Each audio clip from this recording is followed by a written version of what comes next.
Peru, for centuries home of the high civilizations of the Andes. Here, the Sun Kings of the Inca ruled over a vast empire which stretched for 2,000 miles along the mountain spine of South America. In 1532, that empire was destroyed with tragic ease by the Spanish. As their world crumbled around them, Inca nobles retreated into the remote recesses of the mountains. There, they struggled to keep alive their culture in its final refuge, the last city of the Incas, Vilcabamba.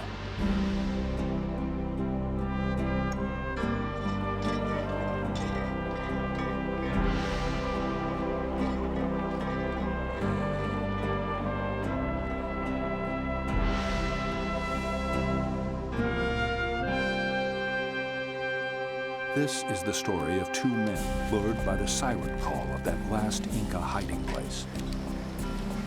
One to rediscover it, the other to destroy it forever.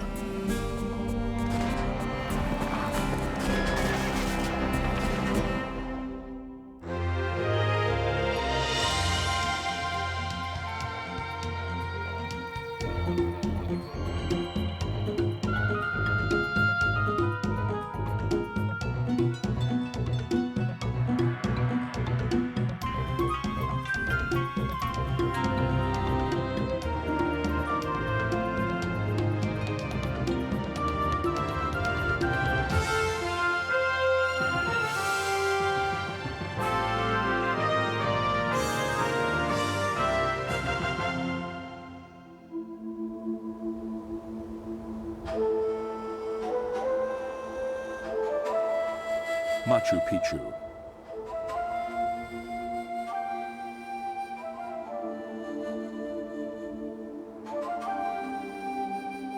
For centuries, this spectacular Inca citadel lay forgotten, hidden by the plunging ravines and coiling mists of the mountain cloud forest.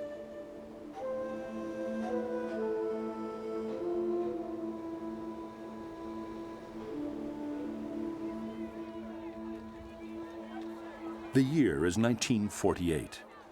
Machu Picchu is visited by a retired American senator, the man who in his youth revealed it to the world. He has done many things in his remarkable life, but Hiram Bingham knows he will be remembered for only one: this astonishing archaeological discovery. Hiram Bingham is a sort of accidental archaeologist. He's been scorned by better trained excavators, but he really doesn't care. He's used to coping with bad press. Back in Washington, he'd been elected a Republican senator in the Roaring '20s. His flamboyant style was perfectly in tune with the times. A bribery scandal, an affair with the wife of another congressman, divorce, accusations that he'd embezzled his first wife's fortune had all left him unscathed. In 1929, he landed a Zeppelin on Capitol Hill as a publicity stunt. Hiram loved headlines. He was a very, very colorful character, a man of enormous energy, tremendous ambition. He was capable of doing almost anything, and he had an attitude that led him to believe he could accomplish whatever he set out to do. Perhaps Hiram's adventurous life was the perfect reaction to his upbringing.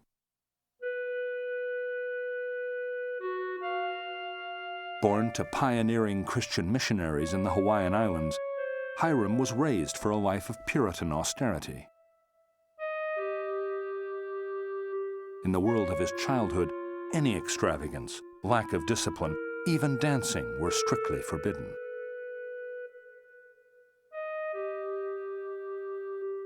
Not surprisingly, Hiram was eager to escape. Resourceful and intelligent, he saved and studied to get into school on the mainland. Before long, he was headed for Yale. Hiram threw himself into Yale college life. Gone were the puritanical days of his Hawaiian childhood. Suddenly, a new world of temptations was beckoning. Intellectual excitement, adventure, and girls. Dear Mother, what can I do?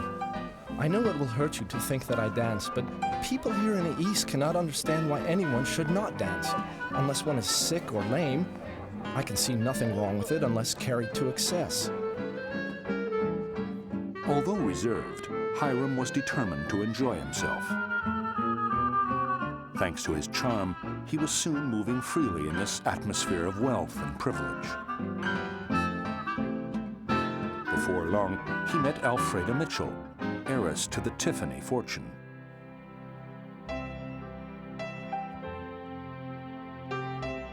Alfreda was irresistible, wealthy, and from the high society Hiram was now determined to be a part of. In 1900, 2 years after they first met, Hiram and Freda were married at the Mitchells' grand estate in New London. Hiram took to wealth like a duck to water, but there was a downside. There was obviously an economic asymmetry. The wife brought with her a set of expectations about the style in which she should live, and her side of the family was apparently very active in making sure that those expectations were met. He liked the money and status, but hadn't banked on the pressures from his in-laws. Used to his independence, Hiram soon began to feel like a bird in a gilded cage. He had every prospect of a professorship at Yale, but before long, university life too started to feel suffocating.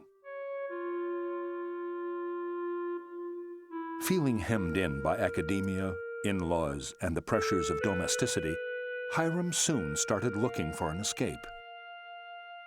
He decided field research for a book about Simon Bolivar would be his ticket to some adventure.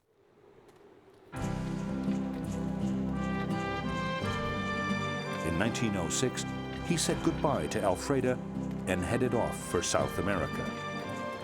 I feel the Bingham blood stirring in my veins as I start for little-known regions, as nearly all my Bingham ancestors for 10 generations have done before me. Freda wasn't happy about the long separation imposed by his travels. Hiram wrote soothing letters, as if he wasn't either. Dearly beloved, I love you with a love that increases from day to day. Let us not complain about our long separation, but rejoice in the opportunity to accomplish a good piece of work. But thousands of miles away, Hiram was ecstatic. He may have missed Alfreda, but at last he had found his true calling, adventurer. It was through the actual process of travel that he began to realize that exploration rather than documentary research was what really drew him. Bingham abandoned his academic research to write a book about his travels.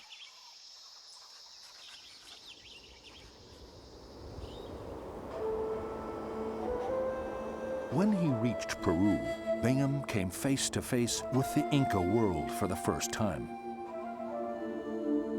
He was entranced. Here was the remains of a civilization as vast and sophisticated as ancient Egypt. And yet little was known about it. Its descendants still populated the Andes. The ancient sites which littered Peru spoke to him of a magnificent bygone world. But he had no idea how to interpret what they said.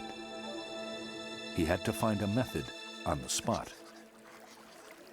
Fortunately, I had with me that extremely useful handbook, Hints to the Travelers, published by the Royal Geographic Society. In one of the chapters, I found out what should be done when one is confronted by a prehistoric site. Take careful measurements, plenty of photographs, and describe as accurately as possible all finds.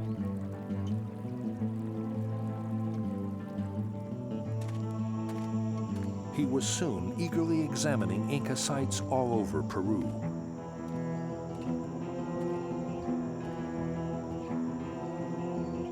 One episode of Inca history fascinated him above all others. Vilcabamba, last stronghold of the Inca kings. 16th century chronicles recounted how a core group of Inca nobles and priests had escaped the carnage of conquest and fled into the impenetrable high jungles to the north of the Inca capital, Cusco. And there, at a place called Vilcabamba, they had constructed an Inca court in exile. A palace, a temple, a final refuge of their world. They had taken their sacred relics of gold with them.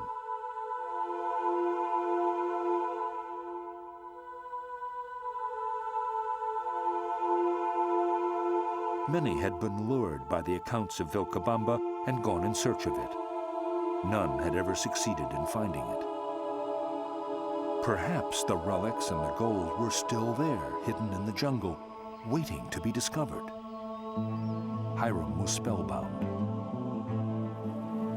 It was a treasure seeker's dream. Suddenly, Hiram saw a fantastic adventure opening up before him. He would discover Vilcabamba, lost city of the Incas, and unearth its hidden treasures.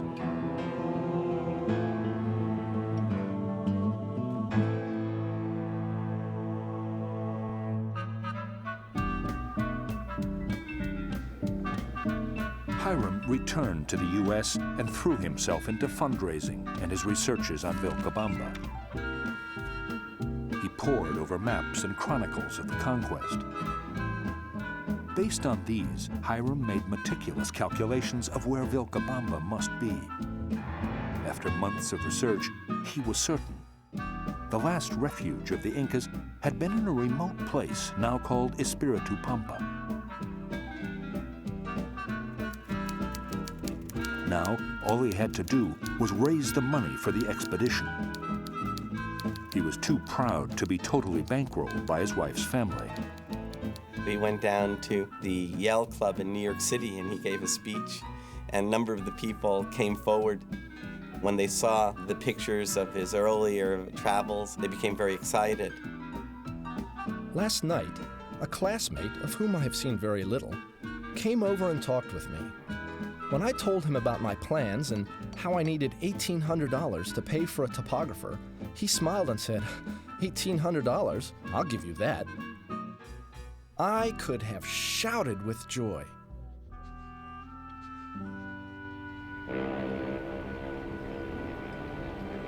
In New York Harbor on June 8, 1911, Hiram Bingham stood on the deck of a steamer, once again waving goodbye to his wife. This time, it was harder. They had just had another son, Hiram IV. I shall never forget how you looked as you stood on the wharf with Harry. So brave and courageous, and yet so little and so appealing. It did seem too cruel for words that I should be leaving you all alone.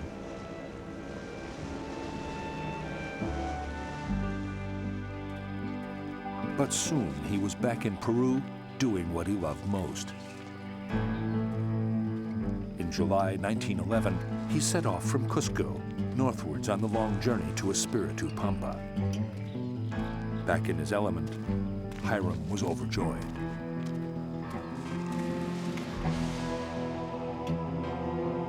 He was also extraordinarily lucky. After less than 3 weeks easy trekking down a newly opened road, a local farmer told him about some old stone terraces on a mountain nearby. Hiram asked the man what the place was called. He scribbled down the answer in his notebook: Machu Picchu. He decided to have a quick look at it the next day. A young Indian boy led the party up onto a plateau a few hours away. Hardly had we rounded the promontory than we were confronted by an unexpected sight. A great flight of beautifully constructed stone-faced terraces, perhaps 100 of them.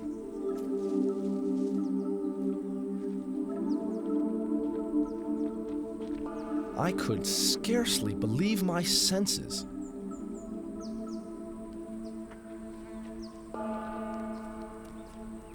Would anyone believe what I had found?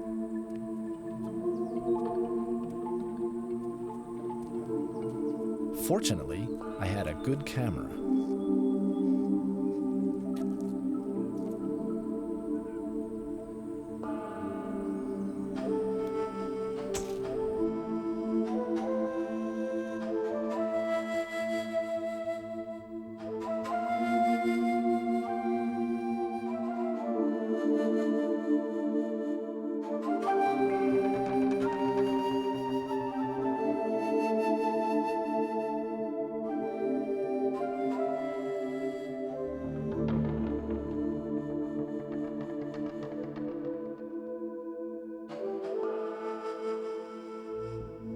He knew he'd found an Inca ruin of exceptional beauty, but I think because of his lack of experience, he didn't fully appreciate how unique the discovery was. It was an entire city which had lain untouched since the Incas had abandoned it almost 400 years before. Not understanding what he had found, Hiram left 2 of his team to start clearing and mapping the site, while he pressed on to his real goal, Vilcabamba.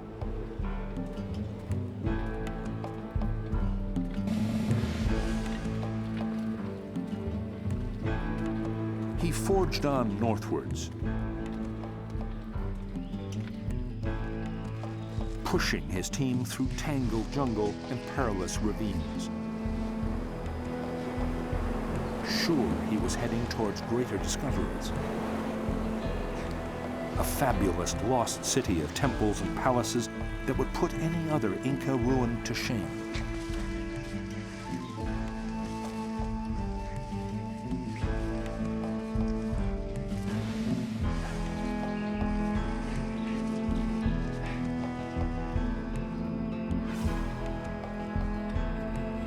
Finally, after weeks of arduous trekking, he approached the area where he knew Vilcabamba must be.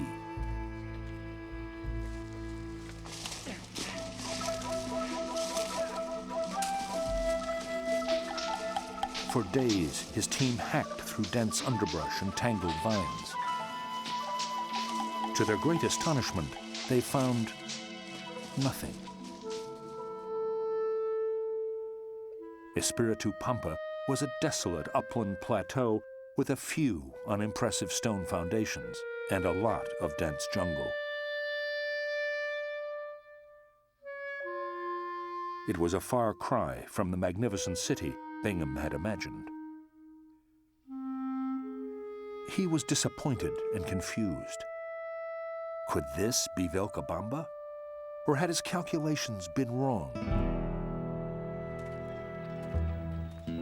A perplexed Hiram turned back the expedition. The men were exhausted and supplies were running out. As his team trudged back to civilization, morale hit rock bottom. I often wonder, why under the sun I picked out a career that would force me to spend so much of my time away from my dear ones. The future is not clear to me. As Hiram headed back to the U.S. and Alfreda, gloom and uncertainty hung over his whole project.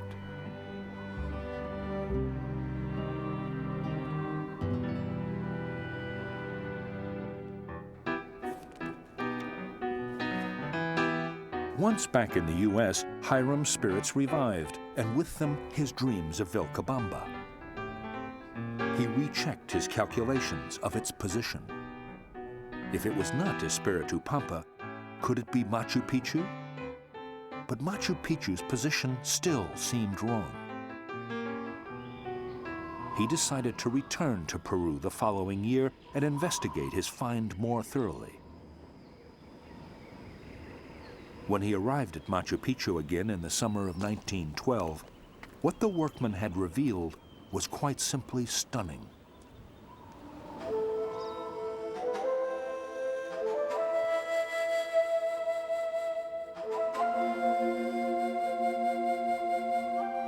It clearly was some sort of city. Its size, its spectacular location, its magnificent terracing, all made him sure it was a royal city.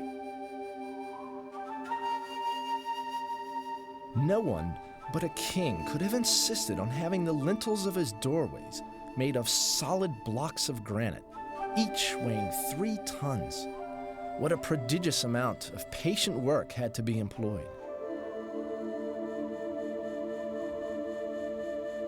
Overcome with excitement, Hiram immediately began to speculate that this must be the last refuge of the Inca kings. Even if the location was wrong, everything else was so right. Here, in this breathtaking hideout, the Inca rulers had surely sheltered the last remnants of their world.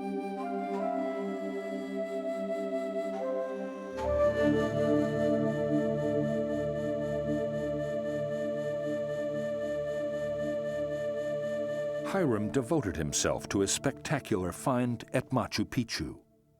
It was his passport to worldwide fame. National Geographic devoted an entire magazine issue to Bingham and his work in Peru.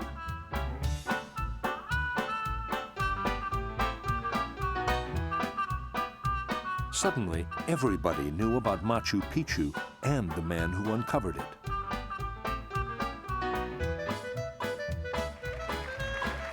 At a special National Geographic Society dinner, he was honored along with the world-renowned discoverers of the North and South Poles. Hiram had finally achieved the fame he'd always wanted. But his career as an excavator was not to last much longer. He returned to Peru in 1915 to a storm of controversy.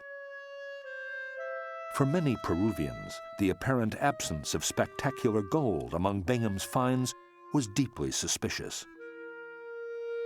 Rumors flew that Bingham had found gold and was smuggling it out of the country.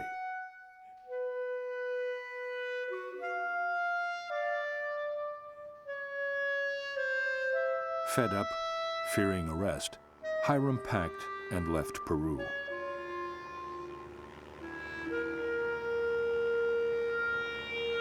On his return to the U.S., he decided to abandon his excavations. The First World War was raging. He signed up as an aviator. World War I offered him a very convenient way of extricating himself from what had become an intractable situation in Peru. He could honorably say that the world needed him to become involved in the military effort, that as a patriot, he should do that.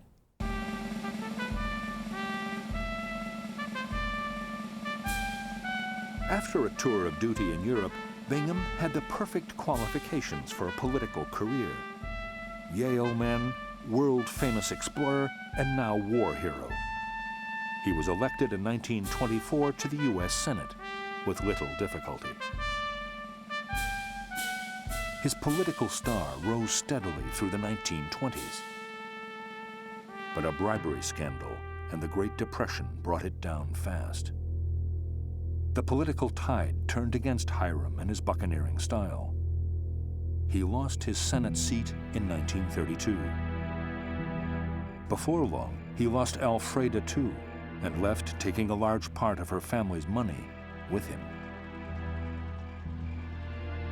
Remarried, eager to make up for past mistakes, he turned back to tend the one reputation he knew was secure: discoverer of Machu Picchu. He believed to his dying day that Machu Picchu was Vilcabamba. As it turned out, here too he was mistaken.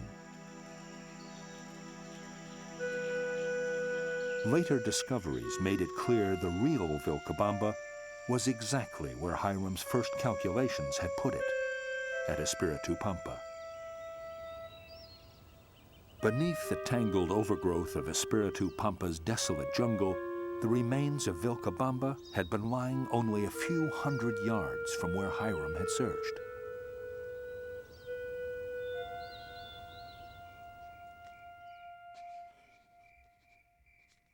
Determined to dispel any lingering doubts that Machu Picchu was not the last refuge of the Incas, Hiram devoted many of the years up to his death in 1956 to his researches into Vilcabamba and its fall. His studies took him back to the 16th century. The blood-stained and tumultuous era of the conquest. And to a brilliant, chilling, now largely forgotten man who changed the course of Peru's history. Francisco de Toledo, administrator of genius, passionate believer in the law, destroyer of Vilcabamba, killer of the last Inca king.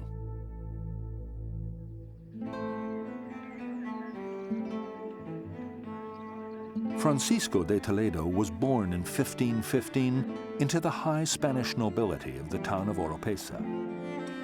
In the 16th century, you couldn't get much more privileged than this. Spain was the wealthiest and most powerful nation on earth. Its massive armies had subdued Muslims in the Middle East and Protestants in Europe's north. It was the powerhouse of the West. The recent astonishing discoveries of a whole new continent promised an inexhaustible supply of wealth, and it all belonged to Spain. This was the confident, aggressive, and opulent world Francisco was born into.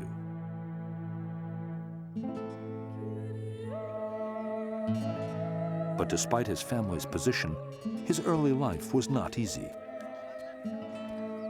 His mother died in childbirth, and young Francisco was raised by nuns. He grew up isolated in a world of austere Catholicism and fervent devotion.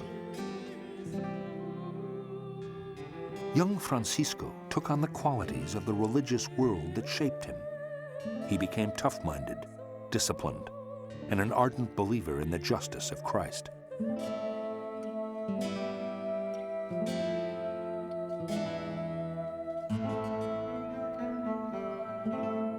His family had always been loyal servants of the Spanish crown, so at 15, Francisco became a page at the royal palace.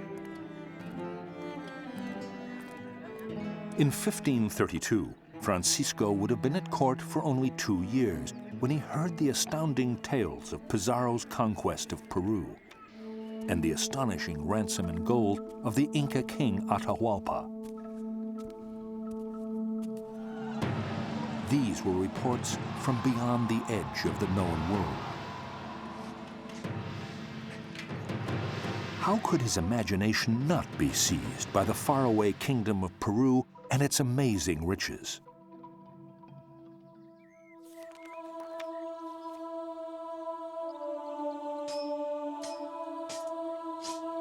Francisco joined a religious and military order at the forefront of Spain's expansion. He took the necessary vows and dedicated his life to Christ, Spain, and the law.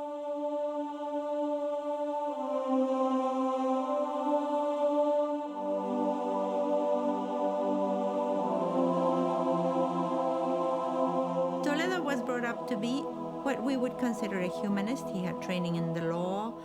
He could read Latin. So he was a man trained to be, like today, we would say, a Harvard or a Yale man, ready to rule.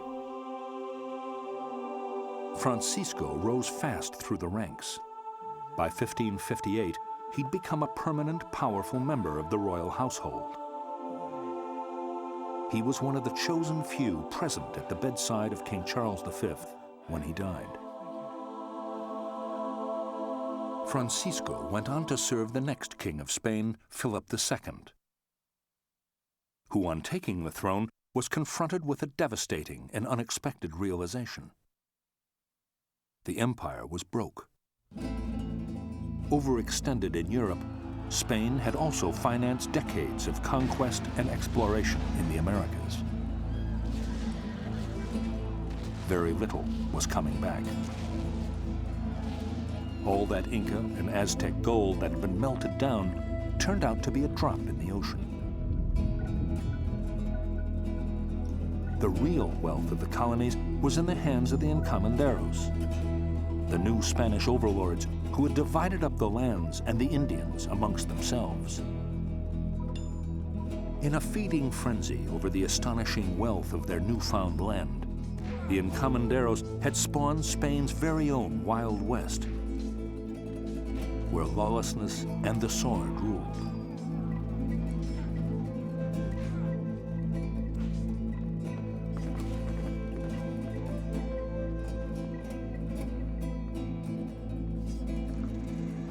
They were busy making themselves rich and not paying tribute to the crown.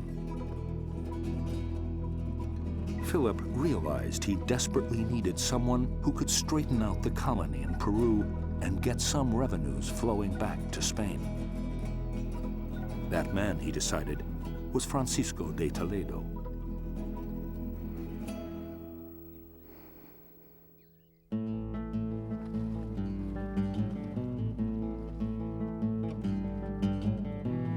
In 1569, Francisco set sail for Peru to take up the most challenging and important job in the Spanish Empire, Viceroy of Peru.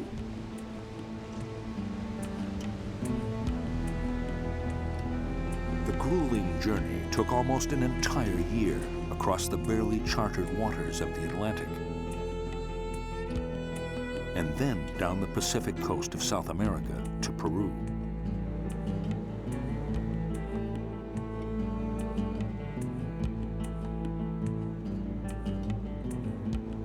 On November 30th, 1569, Francisco arrived in the Spanish capital of Peru, Lima.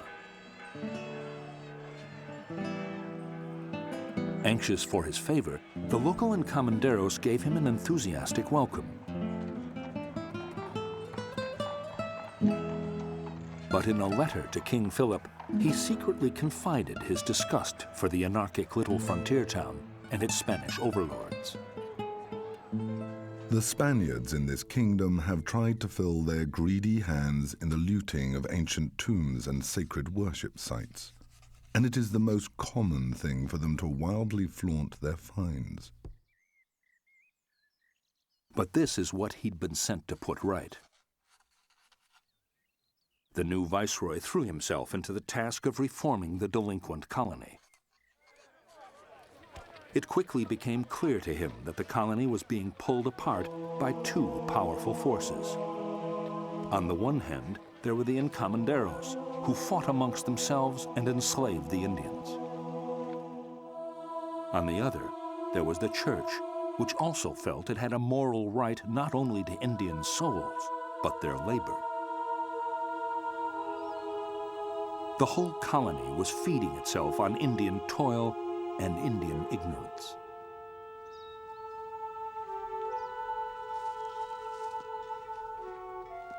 Not surprisingly, the native population simmered with resentment and discontent. Francisco could immediately see where he had to focus his reforms. I am informed that the Indians are not free as a result of their weakness and the great awe they have towards Spaniards. It is therefore my duty as their protector to see they are not cheated in their work. Francisco also learned the Inca court in exile, now established in Vilcabamba, had already been at the center of a violent rebellion which had raged for years.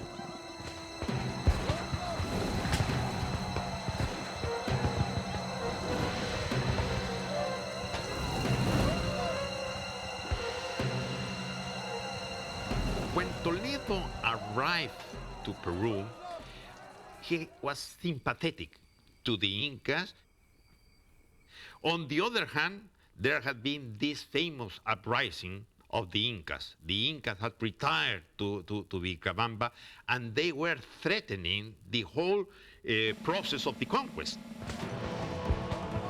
Francisco had to somehow introduce order into this volatile and chaotic situation. He realized he could never put things right unless he came to understand it in greater depth. So he proposed something that, for the time, was absolutely remarkable. A research trip to find out at first hand what was happening in the colony. I saw clearly that I would not be able to govern the Spaniards or the Indians with the zeal that I had for serving God or your Majesty unless I saw the land, traveled through it, and inspected it. Fue lo que haríamos hoy en un trabajo de encuestas. It was what we would do today in a social survey. It was completely innovative. The government up to that point was based on brutality and the use of arms. What Toledo proposes is government based on knowledge, which makes him a man ahead of his time. So in 1570, Toledo set out on his remarkable voyages of investigation through the remnants of the vast Inca Empire. They would last for 5 years.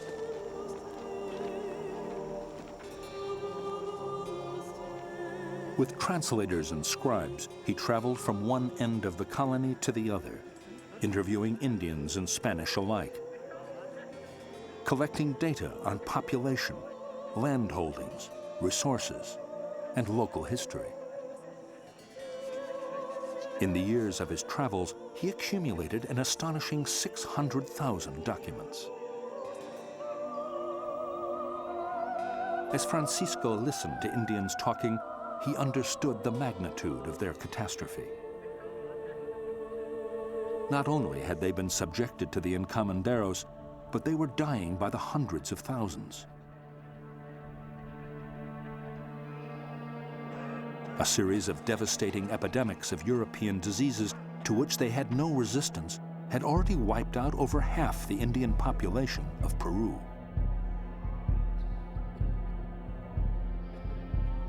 In just 30 years, since the arrival of Pizarro, almost 1 million people have died of colds, flus, measles, and smallpox. In despair, many Indians were focusing unreal hopes of salvation on the Inca court in exile. Francisco started to believe that Vilcabamba's hold on the Indian imagination had to be broken.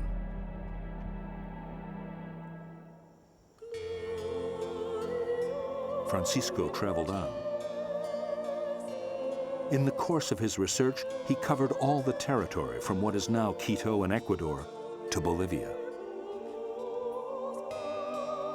And as he traveled, he learned something else. The Inca Empire had been composed of many different tribes.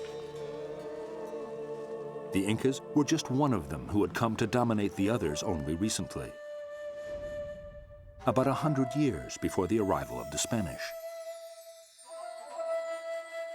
Just like the Spanish, they had waged fierce war to conquer the country.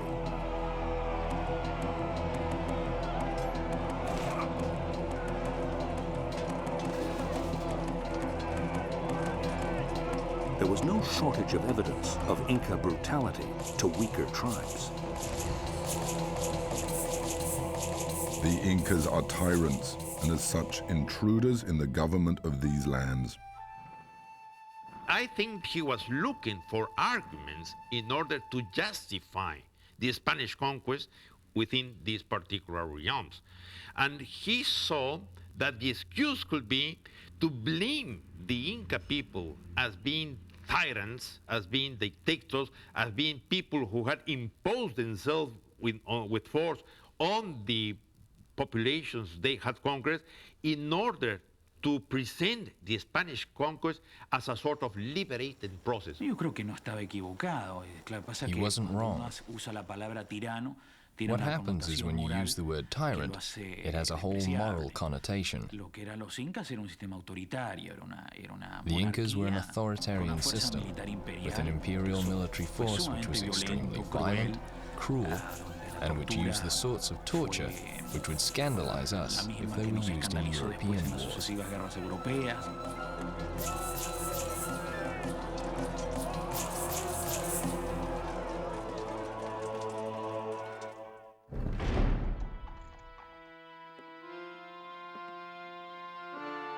As Francisco pondered the realities he had discovered on his voyages, any doubts he might have had about the legitimacy of the Spanish conquest evaporated. With typical thoroughness, he came up with a plan which was brilliantly argued, utterly coherent, and totally draconian. His vision was of a great kingdom of stern justice in Peru. He would impose Spain's authority on the quarreling encomenderos and church alike. He knew he would make enemies of both of them. He did it anyway.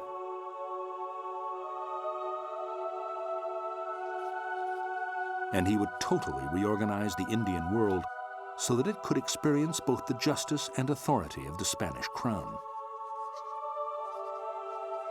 The Indians were to be resettled from their remote villages into more accessible towns where they would pay taxes to Spain and be protected by her. And he would insist that as subjects of Spain, they had rights.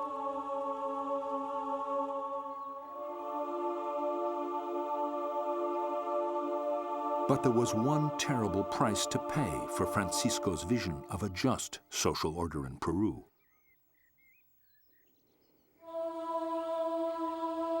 There would be no place for Vilcabamba. There could not be two kings in the colony. Vilcabamba and the remaining power of the Inca kings must be destroyed.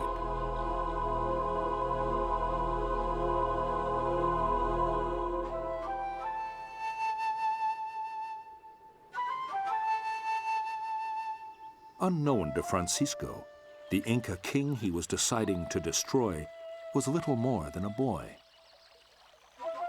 Tupac Amaru. Brought up by the Inca priestesses of Vilcabamba, he was deeply religious and knew nothing of the outside world. He was gentle, famously beautiful, charming, and it seems, not very smart. Tupac Amaru was very young when he was crowned Inca, and Tupac Amaru is referred as an uti, and uti is meant to be sort of not mentally retarded, but not the quickest, not the brightest. Tupac Amaru was a very young person. I don't imagine him as being very well politically trained. He was very young. He was just a symbolic figure. Tupac Amaru was an innocent, but that wasn't going to save him.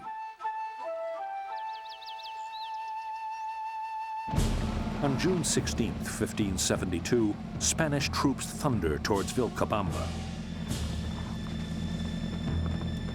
As they charge into the citadel, Tupac Amaru manages to escape with his wife, who is expecting their first child. They don't get far.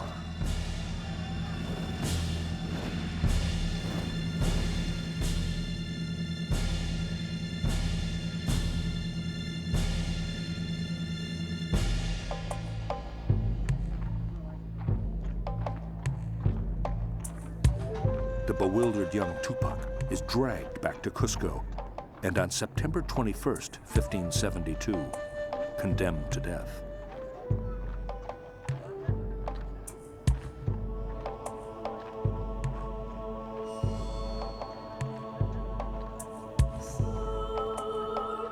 As Tupac Amaru is led through the streets to his execution, the town is seething.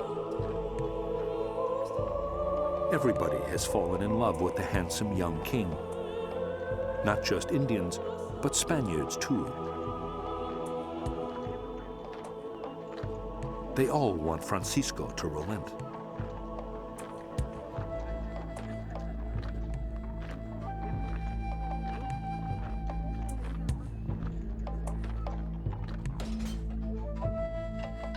Francisco locks himself in his office and refuses to see anyone.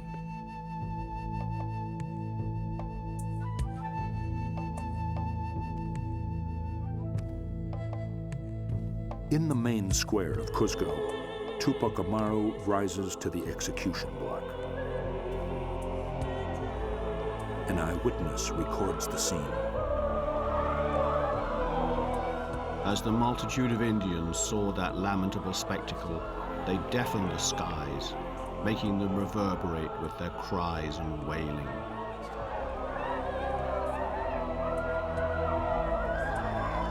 There are two versions of what happens next.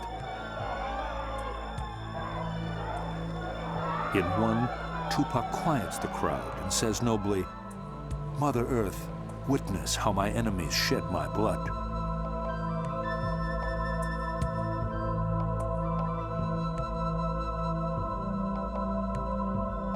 In another, he makes a rambling, tearful speech and renounces the Inca gods.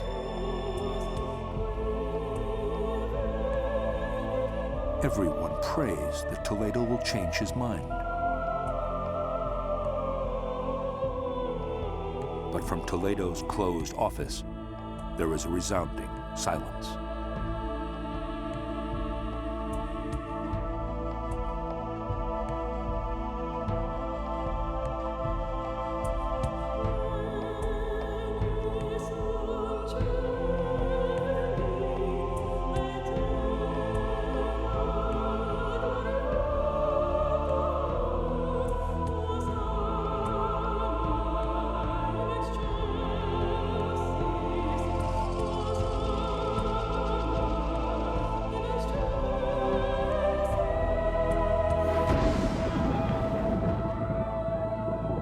Toledo writes to King Philip, "What your majesty has ordered concerning the Inca has been done."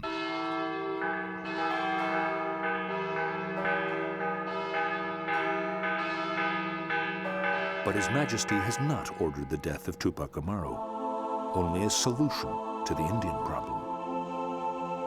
From this moment, the tide starts to turn against Francisco. Toledo accomplished the mission that he had set out for himself. That's why he wanted it to be so public and so theatrical, to send the message, this is over, this is it. But it wasn't over. As Tupac's head was mounted on a pike in Cusco's central square, the Inca king's faithful subjects held vigil all night.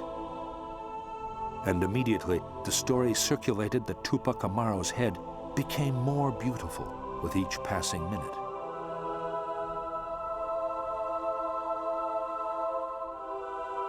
As the centuries passed, it became more beautiful still. Tupac Amaru was converted into a Christ-like figure of martyred innocence, the symbol of native resistance to oppression. For 500 years, almost every popular rebellion in Peru, from the great Indian uprisings of the 18th century, led by Tupac Amaru II, to the urban guerrillas of the late 20th century, have invoked his name. It's a tragic myth because everybody who invoked Tupac Amaru failed as well. Tupac Amaru II failed. The Peruvian Revolution of '68, which relied on the image of the two Tupac Amarus, also failed.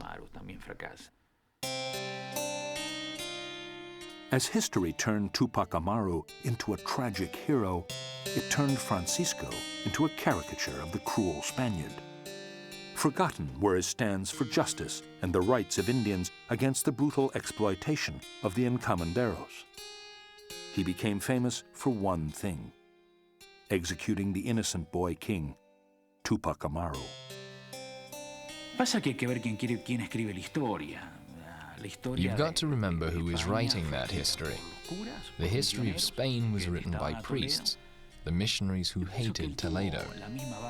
I think he held everybody to the same standards. In administrative terms, he did the right thing. In terms of his conscience, only he can tell.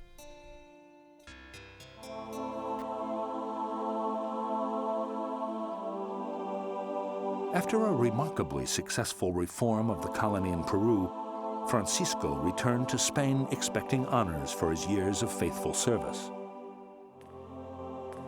Instead, insults and disgrace were heaped on him. The church had worked its influence on Philip. The king, who he had served with such brilliance and devotion, dismissed Francisco without an audience. Go away to your house. I sent you to serve a king, and you killed a king.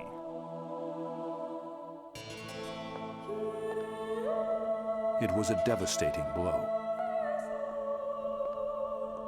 Mortally wounded, he returned to his family's home. 6 months later, Francisco de Toledo, 5th Viceroy of Peru, died a broken man. His stern vision of a realm of justice in Peru never came to be. The greed and corruption of the colony slowly reasserted itself. The Indians were exploited as never before. As the screws of colonial oppression tightened, the memory of Francisco faded, and Vilcabamba became the tragic myth which would return to haunt Peru forever.